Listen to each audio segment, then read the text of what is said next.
നിങ്ങൾ ഒരു credit card ഉപയോഗിക്കുന്ന ആളാണോ അതല്ലെങ്കിൽ എടുക്കാൻ ആഗ്രഹിക്കുന്ന ആളാണോ എങ്കിൽ ഈ വീഡിയോ കാണാതെ പോകരുത്. ഞാൻ Najeeb Maruta. Welcome to my channel CP Tech 735.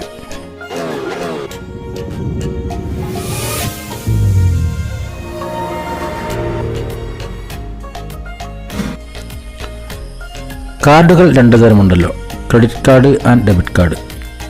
Debit card നമുക്കറിയാം, നമ്മൾ അക്കൗണ്ടിൽ ഇട്ടുവെച്ച ഒരു സംഖ്യ, ഒരു ക്യാഷ് ATM കൗണ്ടർ വഴിയോ പെട്രോൾ പമ്പ്, ഷോപ്പിംഗ് മാൾ പോലെയുള്ള സ്ഥാപനങ്ങൾ സ്വൈപ്പ് ചെയ്തുകൊണ്ടോ പിൻവലിക്കാവുന്നതാണ് ഡെബിറ്റ് കാർഡ്.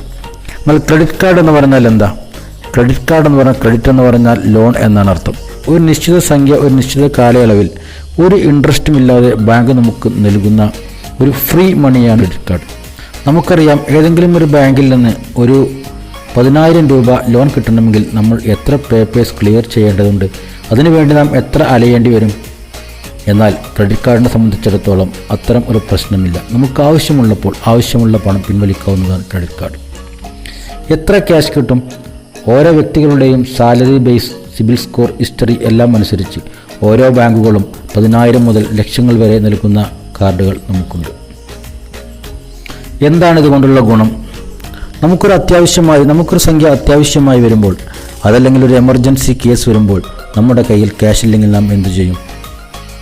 ഒന്നുകിൽ ഓരോ വ്യക്തികളോട് നമ്മൾ ചോദിക്കണം, അതല്ലെങ്കിൽ ഒരു ബാങ്ക് ലോൺ അപ്ലൈ ചെയ്യണം.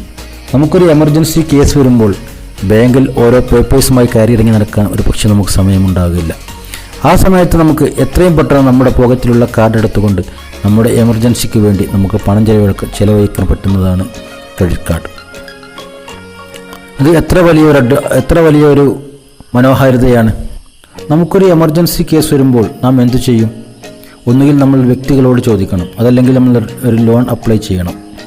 നമ്മൾക്കൊരു എമർജൻസി കേസ് ഉണ്ടാകുന്ന സമയത്ത് ഒരു ലോൺ അപ്ലൈ ചെയ്ത് ആ ലോൺ പാസ്സായി കിട്ടുക എന്നത് എത്ര കാലതാമസം വരുന്ന ഒരു കാര്യമാണ്. അപ്പോൾ നമ്മുടെ കയ്യിലുള്ള ക്രെഡിറ്റ് കാർഡ് വെച്ച് നമുക്ക് ആവശ്യമുള്ള പണം ചെലവഴിക്കാമെന്നത് എത്ര വലിയ സംഭവം. ഇവിടെയാണ് പ്രശ്നം. എല്ലാവരും പറയുന്നത് ക്രെഡിറ്റ് കാർഡ് ഉപയോഗിക്കരുത്, ക്രെഡിറ്റ് കാർഡ് എടുക്കരുത് എന്നാണ്. എന്താണ് ക്രെഡിറ്റ് കാർഡിൻ്റെ പ്രശ്നം? പ്രശ്നം കാർഡിനല്ല, പ്രശ്നം നമുക്കാണ്. നമ്മൾ കടം വാങ്ങുകയും തിരിച്ചു കൊടുക്കാതിരിക്കുകയും ചെയ്യുന്ന ഒരു ശീലക്കാരനാണോ എങ്കിൽ നാം ഒരിക്കലും ഒരു ക്രെഡിറ്റ് കാർഡ് ഉപയോഗിക്കരുത്. മിക്കവാറും ഓരോ കാർഡുകൾക്കും 50 ദിവസത്തെ ബിൽ പീരീഡ് ആയിരിക്കും ഉണ്ടായിരിക്കുക.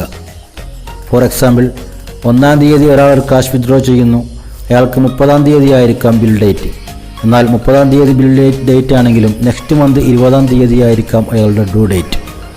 അപ്പോൾ 1-ാം തീയതി 1-ാം തീയതി ചിലവഴിച്ച പണം അയാൾ നെക്സ്റ്റ് മന്ത് 20-ാം തീയതി മാത്രമേ അദ്ദേഹം തിരിച്ചടക്കേണ്ടതുള്ളൂ. കൃത്യമായി അടക്കുന്ന ഒരാൾക്ക് ഇതിനു വേണ്ടി 1 രൂപ പോലും ഇൻട്രസ്റ്റ് കൊടുക്കേണ്ടതില്ല എന്നതാണ് ഏറ്റവും വലിയ അഡ്വാൻറ്റേജ്. എന്തൊക്കെയാണ് കോട്ടങ്ങൾ? ബിൽ യഥാസമയം പേ ചെയ്യാതിരുന്നാൽ ഒരു ഹൈ ഇൻട്രസ്റ്റ് ആയിരിക്കും നമ്മൾ കൊടുക്കേണ്ടി വരിക. 36-36% വരെ ഒരു പക്ഷേ ഇത് ഉണ്ടായേക്കാം.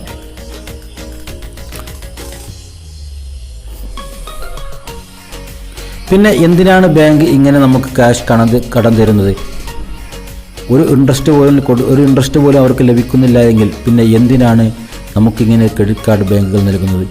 ഇവിടെയാണ് നമ്മുടെ ഡിസഡ്വാൻറ്റേജാണ് അവരുടെ അഡ്വാൻറ്റേജ്. നമുക്ക് യഥാസമയം ബിൽ പേയ്മെൻറ്റ് ചെയ്യാതിരുന്നാൽ അവർക്ക് നൽകേണ്ടി വരുന്നത് ഒരു വലിയ ഹൈ ഇൻട്രസ്റ്റ് ആയിരിക്കും. ഇതുതന്നെയാണ് അവരുടെ ബെനിഫിറ്റ്. മാത്രമല്ല, നമ്മളൊരു വലിയ സംഖ്യ നമ്മൾ വിഡ്രോ ചെയ്യുകയും ഉപയോഗിക്കുകയും തിരിച്ചടക്കാൻ സാധിക്കാതെ വരികയും ചെയ്യുമ്പോൾ നമ്മളത് EMI ആക്കാനുള്ള സൗകര്യങ്ങളും ക്രെഡിറ്റ് കാർഡ് ഒരുക്കി തരുന്നുണ്ട്.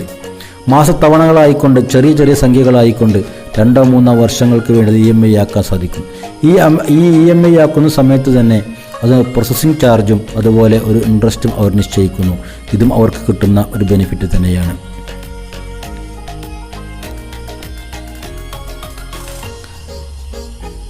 ക്യാഷ് വിഡ്രോവൽ ലിമിറ്റ് മറ്റൊരു സൗകര്യമാണ്. ATM കൗണ്ടറുകൾ വഴി നമുക്ക് നമ്മുടെ ക്രെഡിറ്റ് കാർഡിലെ ക്യാഷ് ഒരു നിശ്ചിത സംഖ്യ, അവർ നിശ്ചയിച്ച ലിമിറ്റ് നമുക്ക് പിൻവലിക്കാം.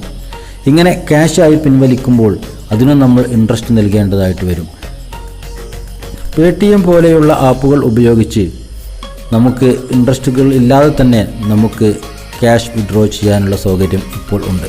സൂക്ഷിച്ച് ഉപയോഗിച്ചാൽ ഇത്ര നല്ല ഒരു വസ്തുവും മറിച്ചാണെങ്കിൽ ഇത്ര മോശപ്പെട്ട ഒരു വസ്തുവും വേറെയില്ല. ഓരോ വ്യക്തികളെ സംബന്ധിച്ചിടത്തോളം ക്രെഡിറ്റ് കാർഡ് ഒരു ആവശ്യ വസ്തുവാണ് എന്ന കാര്യത്തിൽ യാതൊരു സംശയവുമില്ല.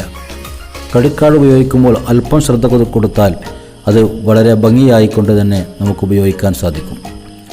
ഓരോ വർഷം കൂടുന്തോറും നമ്മുടെ ഉപയോഗത്തിൻ്റെയും നമ്മുടെ ബിൽ പേയ്മെൻറ്റിൻ്റെയും ഹിസ്റ്ററി അനുസരിച്ച് നമ്മൾക്ക് അനുവദിച്ച തുക അവർ ഓരോ വർഷവും കൂട്ടിക്കൊണ്ടേയിരിക്കും.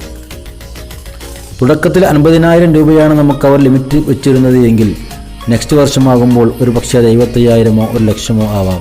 അങ്ങനെ വർഷങ്ങൾ കൂടുന്തോറും നമ്മുടെ ഉപയോഗവും നമ്മുടെ ബിൽ പേയ്മെൻറ്റ് ഹിസ്റ്ററിയും ഒക്കെ പരിശോധിച്ച് അവർ നമ്മുടെ തുക ഓരോ വർഷവും വർദ്ധിപ്പിച്ചുകൊണ്ടേയിരിക്കും.